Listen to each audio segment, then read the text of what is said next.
Nah, di plasma kita munculkan ya, Puan Maharani bicara peluang Ganjar mengalah jadi bakal cawapres Prabowo. Kita lihat 1 bulan ini.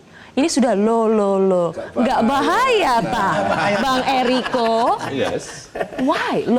Nggak bahaya tak begini? Loh, jawaban Mbak Puan kan jelas. Kita lihat 1 bulan ini. Tadi saya sudah sampaikan di awal bahwa ini menarik. Bahwa tadinya mau diputuskan tanggal 9 sampai 16, loh kenapa diundur lagi jadi tanggal 19 sampai 25? Kan ini ada berarti pihak-pihak yang memang menginginkan ini lebih panjang lagi untuk bisa menjadikan ini menjadi 2 calon, 2 poros. Dan Mbak Puan menyambut hal ini sangat wajar kalau menurut kami. Memang saya sudah dari awal sampaikan 1 bulan ini sampai ini perkembangannya luar biasa. Nanti tunggu Mbak Sylvia 1-2 minggu ini apa yang akan terjadi. Saya mau kasih, sudah dikasih kode nih. Saya mau kasih satu clue bahwa ada bisa juga terkait dengan aturan main, aturan hukum. Kita kan tidak tahu. Aturan main, aturan hukum. Bisa saja. Apa putusan MK? Saya nggak tahu. Nanti kan biar aja waktu yang menjawab. Kan bisa saja aturan ini. Hukum itu kasus hukum. Kasus hukum? Saya tidak tahu. Nah itu kan dari Mas Hoerul Umam yang menduga-duganya. Tapi katanya ngasih clue. Katanya tadi Bang Eriko mau ngasih clue. Aturan main, aturan hukum kan bisa saja ada yang terjadi pada waktu-waktu dekat ini. Kita tunggu saja. Oke, Mas Umam, kalau membaca dari statement ini, tanda-tanda alam apa yang mungkin terjadi? Kalau misalnya kita cermati sikap dari PDIP yang direpresentasikan oleh Mbak Puan, sebenarnya ini menegaskan ada upaya negosiasi ulang. Dan kenapa kemudian proses negosiasi itu masih dilakukan? Ya, ada sesuatu yang belum selesai. Dan kalau misalnya kita cermati, coba kita setback kembali. Kalau misal kita cermati elemen kekuatan besar yang mencoba untuk mengawinkan ini, let's say Pak Jokowi. Karena bagaimanapun juga, kalau misal kita tadi ya kembali ke apa yang terjadi pertemuan di tengah sawah, di Kebumen gitu.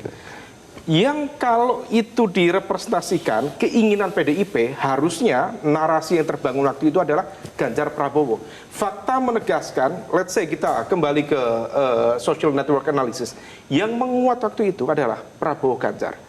Dan itu adalah manifestasi dari aspirasi kekuasaan di lingkaran kepresidenan. Nah, oleh karena itu, rasanya ini masih mencoba untuk melakukan negosiasi ulang. Who knows? Mungkin terkait dengan informasi tadi, mungkin Pak Jokowi sudah mengantongi berbagai macam data intelijen yang bisa kemudian mencoba untuk menegosiasikan ulang PDIP untuk kemudian berubah strategi atau seperti apa. Karena fakta politik per hari ini Mbak sangat berbeda dengan situasi ketika dulu let's say 3-4 bulan yang lalu. Di mana dulu betul-betul PDIP cukup powerful. Tetapi realitas polar pembentukan kutub koalisi per hari ini, sorry to say, memang PDIP berada pada satu peringkat yang mungkin tidak sesuai dengan ekspektasi. Pak Prabowo, meskipun tadi dikatakan gemuk, tetapi fakta di atas kertas, dia mengantongi 45% suara.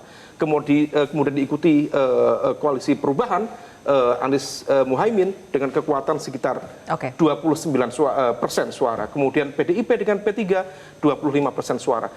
Kalau situasi ini kemudian berkembang, lalu kemudian let's say yang kalah di atas kertas adalah Anies Muhaimin, maka besar kemungkinan kita lakukan peta ulang, maka tidak ada ideological resistance bagi elemen-elemen partai di dalam Muhaimin dan Anies ini untuk bergabung ke Prabowo Subianto. Jika kemudian itu terjadi, maka PDIP berpotensi kalah di level Pilpres dan juga Pileg. Nah, supaya kemudian ini tidak menjadi beban bagi Pak Jokowi, apalagi beliau adalah petugas partai dari PDIP, maka tanggung jawab moral dalam konteks ini adalah kembali meletakkan basis negosiasi antara PDIP dengan Gerindra itu sendiri. Oke, baik. Mas Adi, jadi mungkinkah PDIP mengalah membiarkan Ganjar menjadi orang kedua? Saya memulai dari statementnya Mbak Puan Maharani. Ini adalah membuka ruang komunikasi sebenarnya dengan Gerindra atau siapapun yang bisa bicara dengan Prabowo Subianto. Karena selama ini bicara soal mengawinkan antara Ganjar dan Prabowo seakan-akan ini nggak selesai. Karena PDIP dipersepsikan tidak mungkin jadi orang nomor 2. Menjadikan Ganjar sebagai cawapresnya Prabowo. Ini kan bahasa politik yang menurut saya bersayap. Supaya Gerindra Prabowo Subianto mau lagi bicara tentang kemungkinan mengorkestrasikan siapa nomor 1 dan nomor 2. Kalau PDIP, kita tahu persis bahwa yang bisa menentukan apakah Ganjar nomor 1 ataupun nomor 2, Megawati Soekarno Putri. Nggak ada yang bisa membantah. Pertanyaannya adalah, Bang Ferry, Gerindra ataupun Pak Prabowo Subianto, kita bertanya, apakah ini betul hanya bisa diorkestrasikan oleh Prabowo Subianto sendiri? ataukah oleh Pak Jokowi? Karena orang juga tahu bahwa komunikasi politik Prabowo dengan Pak Jokowi ini tanpa batas apapun. Bahkan Prabowo mungkin sampai hari ini satu-satunya capres yang selalu mengatakan tegak lurus dengan Pak Jokowi. Oleh karena itu Prabowo nomor 1 ataupun nomor 2 ya tergantung dengan Jokowi yang sering kita sebut sebagai mastermind, invisible hand dan seterusnya. Udah ya, akhirnya Biar sekarang terbuka. keluar nama semua kayaknya. Akhirnya tidak invisible lagi dong. Kan itu yang kemudian bisa disambut. Artinya apa? Kan tinggal diuji Bang. Apakah Prabowo Subianto akan tegak lurus dengan Jokowi kalau diminta jadi orang nomor 2 misalnya? Itu kan ujian yang sesungguhnya. Nah, kalau itu menurut saya tidak akan mungkin terjadi. Tidak mungkin Pak Prabowo menerima nomor 2 itu. Pertama ya, sekarang kekuatannya luar biasa. Survei juga dia tertinggi sekarang. Berarti mengawinkan ini memang jadi ilusi. Bukan ilusi, Ilusi. tapi kalau untuk menjadikan dia nomor 2 itu tidak mungkin. Itu dengan kekuatan yang dimiliki oleh Pak Prabowo sekarang, dengan beberapa partai koalisi Indonesia Maju sekarang ini, kemudian secara survei beliau di atas, yang kemudian faktor umur. Beliau tidak ada kesempatan, bukan tidak ada kesempatan, tapi sulit kesempatan untuk berikutnya untuk menjadi calon presiden. Ngapain sekarang terima jadi calon wakil presiden? Kesempatan Prabowo untuk calon presiden kali ini. 5 tahun akan datang mungkin sudah sulit beliau menjadi calon presiden. Oleh karena itu secara objektif tidak ada alasan untuk Pak Prabowo terima nomor 2. Oke. Makanya Meskipun kan diminta kita oleh Pak perdebatannya Jokowi, gitu. meskipun diminta oleh Pak Jokowi seandainya Meskipun Pak menurut saya diminta oleh Pak Jokowi. Dan saya yakin Pak Jokowi tidak akan mungkin meminta Berarti itu. tegak lurusnya Prabowo ke Jokowi Tegak lurus dalam hal tegak lurus tidak dalam hal full. tegak Tidak lurus full dalam dalam hal konteks itu. keberlanjutan pembangunan yang direncanakan oleh Pak Jokowi. Dan saya yakin Pak Jokowi tidak mungkin meminta Pak Prabowo dengan karakteristik Pak Prabowo sekarang ini, dengan kondisi kontestasi politik yang ada dari atas politik, menurut saya Pak Jokowi tidak sampai hati meminta Pak Prabowo nomor 2. Oke, tapi Pak Jokowi meminta supaya PKB mendukung Prabowo dengan Erik katanya, kata Gus Yusuf. Benar itu, Gus Jazilul? Ya saya tidak menyaksikan itu ya, karena itu kan kejadiannya di ruang tertutup. Saya pikir yang disebut mastermind, saya pikir ya bisa saja itu benar.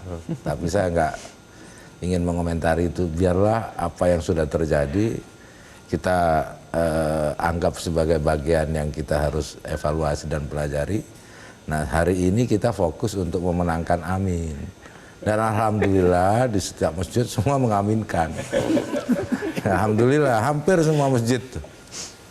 Utamanya pas sholat maghrib, isya dan subuh. Jadi Oke. Pak Sisi, Ya, Bang Eriko kenapa? saya mau sampaikan ini. Jadi ini menarik. Saya menarik apa yang disampaikan Mas Adi Prem maupun juga Mas Hoirul Umam. Ini kejadian ini persis seperti 2014. Dan menurut saya ini bukan suatu kejadian yang kebetulan. Di 2014 juga seperti itu. Kami di dalam posisi yang sangat dikeroyok. Jadi begini, saya mau ingatkan, PDI Perjuangan ini sudah terbentuk dengan segala proses yang pahit, yang berdarah-darah di tahun 98, 99. Jadi bagi kami, saya harus jujur menyampaikan, nanti boleh ditanyakan ke semua kader PDI Perjuangan. Sebenarnya kondisi ini sangat menguntungkan, jujur saja. Kondisi yang mana? Saat ini, artinya begini, Belum ada bacawa presnya? itu sebenarnya di 2019 juga diputuskan pada akhir, tidak ada masalah Last dalam hal minute. itu. Itu hal yang biasa. Nah, tapi apa? Bahwa dijepit dari segala hal. Nah, saya tidak tahu apakah Bapak Presiden Joko Widodo sebagai kader utama partai, saya berbeda dengan Mas Hoirul Umam, memang menghendaki hal ini, bisa saja kan, bahwa PDI Perjuangan ini memang harus dikeroyok bersama bersama kerjasamanya, dan ini nanti yang mengakibatkan, nah kalau mau jujur ini kita sekarang membahas secara data, hasil survei membuktikan Mas Ganjar rebound loh. Itu nyata. Sekarang selisihnya, Prabowo masih di atas, kan? selisihnya Bang, sekarang sudah jauh di bawah, cuma tinggal 1%. Dan saya yakin, ini kalau di survei akhir bulannya atau awal bulan depan, pasti sudah melampaui. Kenapa saya mau sampaikan begitu? Karena memang masyarakat melihat. Dengan melihat itu maka tidak mungkin Pak Ganjar nomor 2 kan? Loh, saya mau sampaikan bahwa itu hasil keputusan Kongres yang dijalankan oleh Ibu Mega. Abang juga sudah tahu Itu Mas Adi bisa Kongres jadi nggak mungkin. Artinya Baik. begini, Sibuk bahwa sekali rupanya. hal ini Ya. hal yang Kita sangat Oke. wajar. Berlayar. Nanti apakah akan muncul tetap 3 poros atau 2, bisa saja. Mengenai siapa yang ini, kalau kami yakin dengan kerjasama Baik. kami survive Oke. dalam hal ini. Dan persis ini seperti 2014. Ini menarik ini nanti kita lihat. Betulkah persis, karena tadi ada clue soal aturan hukum, aturan itu mungkin bisa lagi terjadi kejutan lagi di sisa kurang dari 1 bulan ini. Kita akan bahas lebih jauh pemirsa, usai kontroversi. Jelajahi cara baru mendapatkan informasi. Download Metro TV Extend sekarang.